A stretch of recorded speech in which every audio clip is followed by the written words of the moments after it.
یمن کا بادشاہ حضور صلی اللہ علیہ وآلہ وسلم سے 1000 سال پیشتر یمن کا بادشاہ طب خمیری تھا۔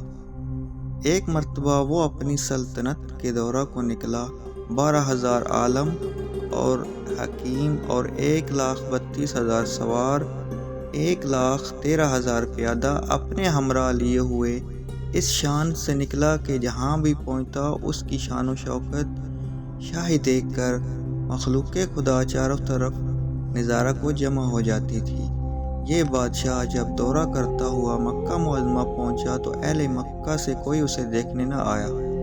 بادشاہ حیران ہوا اور اپنے وزیر اعظم سے اس کی وجہ پوچھی تو اس نے بتایا کہ اس شہر میں ایک گھر ہے جسے بیت اللہ کہتے ہیں۔ اس کی اور اس کے خادموں کی جو یہاں کے باشندے ہیں تمام لوگ بے حد تعظیم کرتے ہیں، اور جتنا آپ کا لشکر ہے اس سے کہیں زیادہ دور اور نزدیک کے لوگ اس گھر کی زیارت کو آتے ہیں اور یہاں کے باشندوں کی خدمت کر کے چلے جاتے ہیں۔ پھر آپ کا لشکر ان کے خیال میں کیوں آئے؟ یہ سن کر بادشاہ کو غصہ آیا اور قسم کھا کر کہنے لگا کہ میں اس گھر کو کھودوا دوں گا اور یہاں کے باشندوں کو قتل کروا دوں گا۔ یہ کہنا تھا کہ بادشاہ کی ناک اور آنکھوں سے خون بہنا شروع ہو گیا اور ایسا بدبودار مادہ بہنے لگا کہ اس کے پاس بیٹھنے کی بھی طاقت نہ رہی۔ اس مرض کا علاج کیا گیا مگر افاقہ نہ ہوا۔ شام کے وقت بادشاہی علماء میں سے ایک عالم ربانی تشریف لائے اور نبض دے کر فرمایا کہ مرض آسمانی ہے اور علاج زمین کا ہو رہا ہے۔ اے بادشاہ، اگر آپ نے کوئی بری نیت کی ہے تو فوراً اس سے توبہ کریں۔ بادشاہ نے دل ہی دل میں بیت اللہ شریف اور خدام کعبہ کے متعلق اپنے ارادے سے توبہ کی۔ توبہ کرتے ہی اس کا وہ خون اور مادہ بہنا بند ہو گیا، اور پھر صحت کی خوشی میں اس نے بیت اللہ شریف کو ریشمی غلاف چڑھایا اور شہر کے ہر باشندے کو 7 اشرفی اور 7 ریشمی جوڑے نظر کیے۔ پھر یہاں سے چل کر مدینہ منورہ پہنچا تو ہمراہی علماء نے جو کتب سماویہ کے عالم تھے وہاں کی مٹی کو سونگھا اور کنکریوں کو دیکھا، اور نبی آخر زمان صلی اللہ علیہ وسلم کی ہجرت گاہ کی جو علامتیں انہوں نے پڑھی تھیں ان کے مطابق اس سرزمین کو پایا، تو باہم عہد کر لیا کہ ہم یہاں ہی مر جائیں گے مگر اس سرزمین کو نہ چھوڑیں گے۔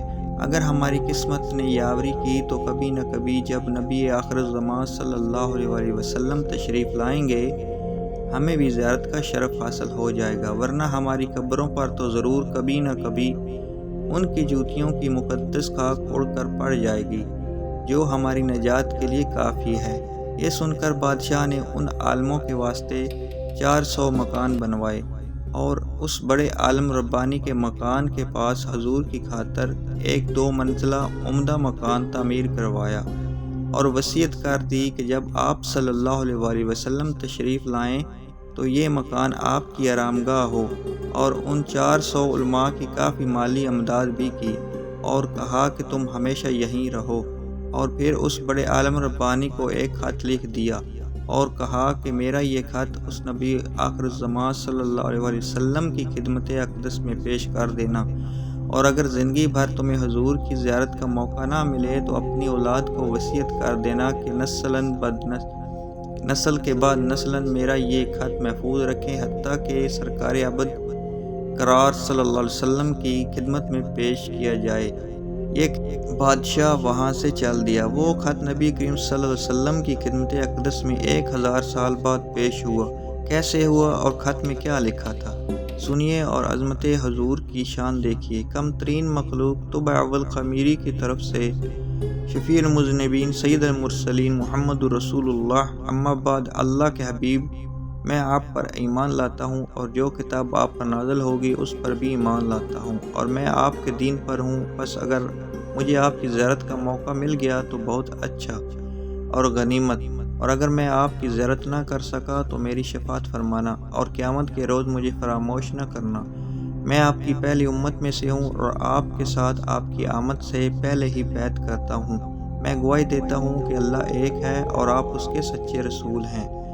شاہ یمن کا یہ خط نسلاً بعد نسلاً ان 400 علماء کے اندر حرز جان کی حیثیت سے محفوظ چلا آیا، یہاں تک کہ 1000 سال کا عرصہ گزر گیا ان علماء کی اولاد اس کثرت سے بڑھی کہ مدینہ کی آبادی میں کئی گنا اضافہ ہو گیا، اور یہ خط دست بدست ماء وصیت کے اس بڑے عالم ربانی کی اولاد میں سے حضرت ابو ایوب انصاری رضی اللہ تعالیٰ عنہ کے پاس پہنچا، اور آپ نے وہ خط اپنے غلام خاص ابو لیلہ کی تحویل میں رکھا۔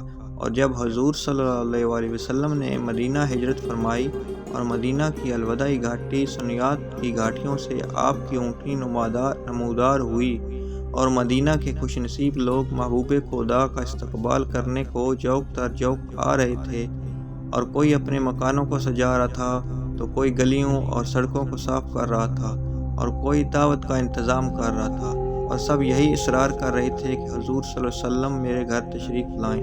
حضور صلی اللہ علیہ وسلم نے فرمایا کہ میری اونٹنی کی نکیل چھوڑ دو، جس گھر میں یہ ٹھہرے گی اور بیٹھ جائے گی وہی میری قیامگاہ ہوگی۔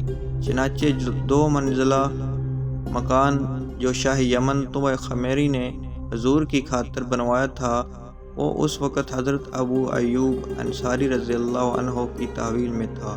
اسی میں حضور صلی اللہ علیہ وسلم کی اونٹنی جا کر ٹھہر گئی۔ لوگوں نے ابو لیلہ کو بھیجا کہ جاؤ حضور کو شاہ یمن طوع خمیری کا خط دے آؤ۔ جب ابو لیلہ حاضر ہوا تو حضور نے اسے دیکھتے ہی فرمایا، تو ابو لیلہ ہے؟ یہ سن کر ابو لیلہ حیران ہو گیا۔ حضور نے فرمایا، میں محمد رسول اللہ ہوں، شاہ یمن کا جو خط تمہارے پاس ہے لاؤ وہ مجھے دو۔ چنانچہ ابو لیلہ نے وہ خط دیا۔ حضور نے پڑھ کر فرمایا، صالح بھائی طوع کو آفرین و شاباش ہے۔ سبحان اللہ، میں صدقے یا رسول اللہ صلی اللہ علیہ وآلہ وسلم۔